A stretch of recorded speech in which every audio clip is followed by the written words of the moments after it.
Good morning and welcome to the Core Connection. I'm Mira Rubin here with you on Enlightened World Network. And today's topic is flow. So what we're going to talk about is how we can invoke a greater experience of flow and fluidity in our lives, how we can generate a sense of grace, a greater sense of alignment with the flow of life. So before we get started, let's take a minute or two to get present. Let's take a deep breath in through your nose and hold it. And imagine clean, crisp oxygen flooding your lungs, flowing into your bloodstream, nourishing all your cells, all your organs, bringing vital life energy to your body and being. And as you exhale any tension, stress, negativity, fatigue. And now let's take another deep breath in through your nose and hold it. This time, imagine brilliant, bright light lighting you up from the inside out, illuminating, electrifying, and energizing all your cells, your molecules, your electrons, creating a brilliant beam of light and energy from your heart out into the world. And as you exhale any remaining tension, stress, negativity, fatigue. And now let's press our palms together. Vigorously rub your hands together to feel the friction, the temperature, the pressure, the motion, the tickling and tingling when you stop. And allow all those sensations to bring you present right here, right now, into this remarkable physical form that enables you to experience life. Welcome, welcome, welcome. Good morning, Rosalind. Great to have you here this morning and great to be here with everybody else who's joining us. And today we're talking about flow and how we can invite greater flow in our lives. And one of the keys, I think, to this notion of flow is releasing resistance. So when things don't go our way, we might rail against the fates, we might fight, we might complain, make up whole stories, get deeply enmeshed. Good morning, April. So good to have you here with us. Welcome. We're talking about flow. And so when things don't go our way, we tend to create a lot of resistance around it. And, you know, we have our temper tantrum, so to speak, because things aren't going the way we want them to go. And I had a situation like that this morning, which is why this topic for now. And that was where I had a scheduled meeting earlier this morning, and I got up and actually rushed explicitly to make that meeting. And then at the last minute, I checked and saw that there was a message from the person I was meeting with saying that they needed to reschedule. And so part of me was just, you know, like here I was, I rushed to be here for this meeting, and now the person's not present for it. And then I just allowed myself to remind myself that life is happening for me and through me rather than to me. And this is just a wonderful, wonderful vehicle for me anyway, to help myself get more aligned with the flow of life and to recognize that if life is happening for me, then there's an opportunity for me in the fact that I was up and ready for business, so to speak, earlier than usual. And I took full advantage of that time. It gave me the opportunity actually to do some things that really needed doing that I hadn't been able to put my attention to. And it was a really good thing. It worked out really, really well. And it worked out really well in large part due to the fact that I was able to adjust my attitude pretty quickly and to not, excuse me, sorry about that, to not linger in my expectation that had been frustrated. So rather than to continue feeling frustrated or have a whole conversation, good morning, Dido. Welcome. So good to have you here with us. Thank you. April says, bless you. I sneezed. Thank you. So I'm bouncing around, by the way. I just got this wonderful ball, exercise ball. And apparently it's supposed to be good for you to sit on these things because it helps you, keep balancing yourself. And it's fun anyway. It's fun to bounce. So if you see me bouncing, that's why. It's not intentional necessarily, but every time I move, it kind of bounces. Anyway, so allowing ourselves to go with the flow of life is such a profound gift, and it allows for all kinds of discoveries and opportunities that we wouldn't have if we keep resisting it and saying, I want it to be this way, and trying to force things into the direction that we want them rather than flowing and dancing with life and what it presents. And this notion, this hypothesis that I'm working with that has really been transformational for me is this notion that life is happening for me and through me rather than to me. And if life is happening for me, then I can just allow that, okay, I thought it was going to go one way, it's gone another, and now what? And it presented this wonderful opportunity for me to do some things that were really calling for attention. And I wouldn't have had that opportunity had I not gotten up for that meeting and had that meeting not been canceled.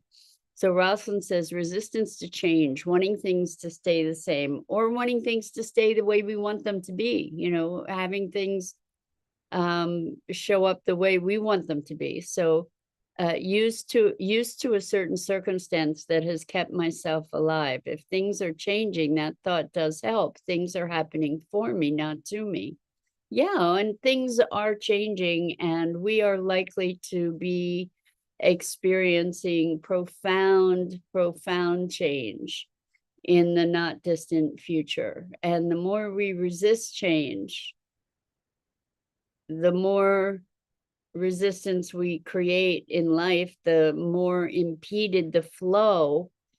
And why not find a way to be more fluid with it? Because when we experience all kinds of grace, and we experience all kinds of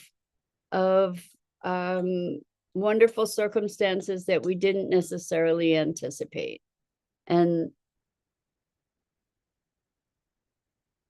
so, we don't necessarily always see ways that life is happening for us. Like if we have certain conditions that are showing up in life that are particularly challenging in one way or another, it's not necessarily apparent how that might be serving us.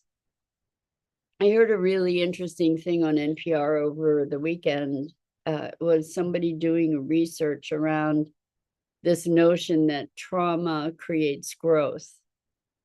And that's actually something that we talk about here quite a lot, is not necessarily that trauma by default creates growth, but that we have the opportunity when we experience circumstances that are not to our liking necessarily. We have the opportunity, after going in, processing, we need to recognize the need to be able to process these things. Otherwise, it's just spiritual bypassing, where, we try to convert something by denying our own feelings and experience. But once we process something, then we have the opportunity to look for the opportunity. And so, at this moment, I've been having back pain for the past, I guess it's maybe 2 weeks now, and I thought it would heal by itself. Well, it hasn't. And so it's like, well, what's the opportunity in this? And um, it may be to find a healthcare practitioner that is somebody that can be a huge contribution to me. So, I'm looking into a chiropractor or whatever, but I don't know what the opportunity is. And even though I'm uncomfortable, I'm still living from the space life is happening for me. So I get to see what the opportunity is. When we look for miracles, when we look for opportunities, we tend to find them. When we look for the next thing that's going to go wrong, we tend to find that as well. So April says, going with that flow of thinking of for me and not to me. Oh, going with the flow of thinking of for me and not to me can bring in compassion for others, knowing it's happening for others also, as life is here for us all. Exactly, April. Exactly. And it allows us maybe to be present for others. I mean, it's very hard when you see people going through horrible tragedies. It's to imagine that life is happening for me rather than to me. And I don't know that I can reconcile that, and I wouldn't be so righteous as to try to impose that on someone else. What I can say is that this perspective is something that deeply serves me in being able to face challenges in life. Rosalind says, adapting has an element to it, like the way I am is unacceptable. Perhaps that is being overcritical of self.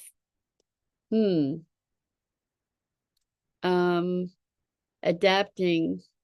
Well, I think that often we hold on to who we think we are in ways that keep us limited.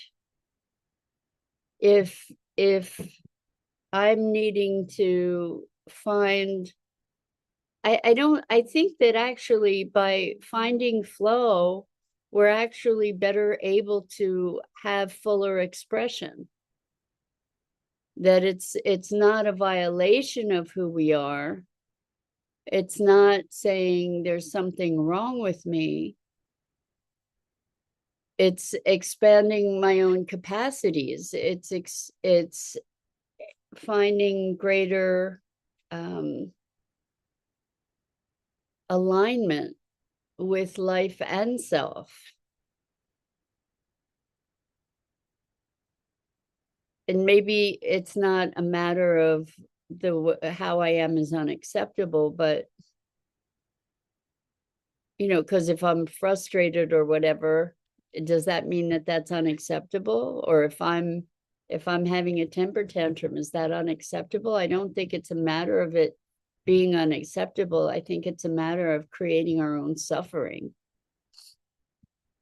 That through our resistance. So I guess I'm getting your point. Like, if I adapt to anything, then who am I? But in a way, I think that we have the ability to find that flow, to gain even greater expression, even greater sense of who we are, rather than I'm not talking about violating one's principles. Not at all. But but engaging in the dynamic dance of life with one's principles. So can I have principles that I express through anger that I could also express through love? Are there common principles that I could choose my mode, for which I could choose my mode of expression, right? So by being rigid, am I upholding my values? Or is there a way that I can uphold my values and also be in the flow of life's changes? I think that being in the flow doesn't mean necessarily being complicit or complying or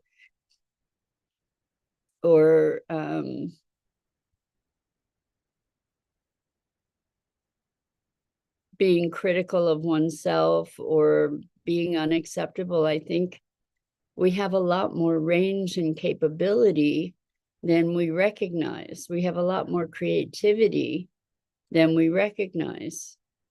And again and again and again, curiosity is the magic that can allow us to expand into those capacities, I think. You know, to say, okay, well, here's a value that I have, and it feels, perhaps it feels like that value is being violated, and how can I respond that is in alignment with my other values or my higher values? It was really interesting. I had a great conversation with my mom yesterday, and one of the things that we were discussing was a statement that she made about how other people can turn your virtues against you, and that was something kind of to be guarded against. And in exploring that, we started looking at, well, what would that be for somebody to turn your virtues against you? So for instance, many of us are generous in nature and want to think the best of people. And I know for myself, because I have been, I'm going to say, I want to say naively trusting, but I also want to say oblivious, like willfully oblivious. Those two things coupled together are a really lethal combination, right? If you're naively trusting and also oblivious to the signals, or in denial about the signals, or not paying attention, then it's easy for someone to take advantage of you. So I was recounting a time when I was in New York City. I came from the train to get a cab, and some guy came over to me and he said, "Here, I'll get you a cab. You know, just give me," I don't know what I was thinking. I was being oblivious, right? "Give me some money and I'll go get you the cab." And of course, I'm baffled that I did this, but I gave him some money, and of course he disappeared. And so I was being naively trusting and willfully oblivious because I wasn't paying attention. I was kind of just caught up in all the distractions that I wasn't really, I wasn't thinking solidly. I wasn't really present. And so that was kind of somebody turning my virtues against me. But was it really a virtue to be willfully oblivious? Was it really a virtue to be that naively that naively innocent or oblivious? So I don't know, the things that we consider virtues, and that was actually a whole part of the conversation too, actually, was what's a virtue? Because the notion of a virtue versus a virtue is a value judgment, right? It's saying, I'm virtuous. This is something good, like inherently good, where that has a righteousness to it that could be very dangerous. I mean, I imagine that the people who were conducting the crusades and the murderous rampages in the name of the church and God, I imagine that they considered that they were virtuous. And they were virtuous, especially in contrast to those people who were not. And they were smiting the non-virtuous, I guess. So when we create these hierarchies of power or virtue, I think there's a danger inherent to that. Anyway, so how does this get back to flow? We're talking about how maybe going with the flow or finding flow, finding a lack of resistance is a violation of self, or choose, a verdict on oneself somehow that we're not acceptable as we are. I'm not saying there aren't things that need to be addressed. I just don't know that a direct, sometimes I guess a direct onslaught is perhaps the most appropriate path. I think that flow can dictate that as well. When we allow life to flow through us, when we allow ourselves to be guided by life rather than to be asserting our will on that. I think if we assert our intention rather than will, there's a qualitative difference that expresses itself very differently in how life then manifests.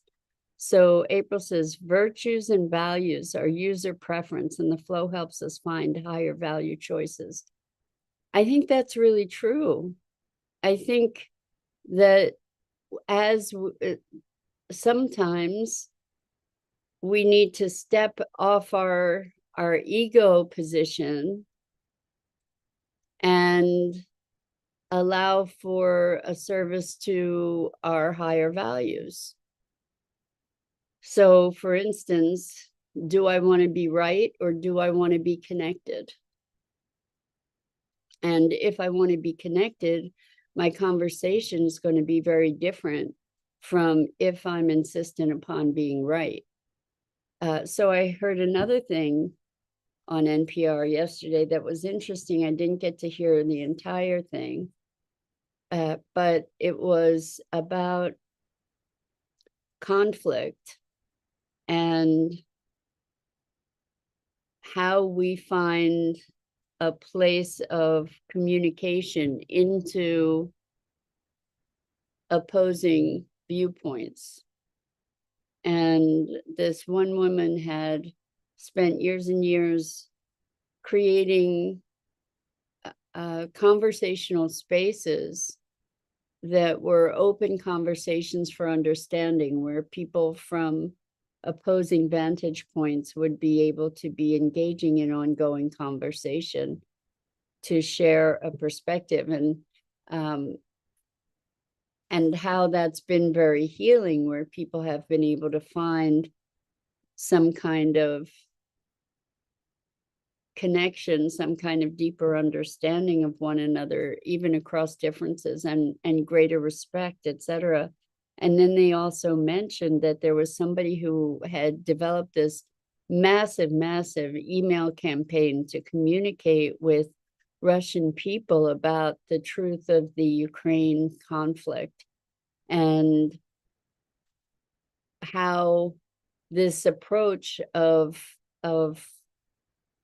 communion kinds of conversation was less effective than a harsher conversation or a big flashing light kind of conversation, even just creating a link. And the foundation of that difference was that one of the approaches was grounded in an ongoing relationship. The other was a communication between strangers. So how do you gain someone's attention and gain an inroad into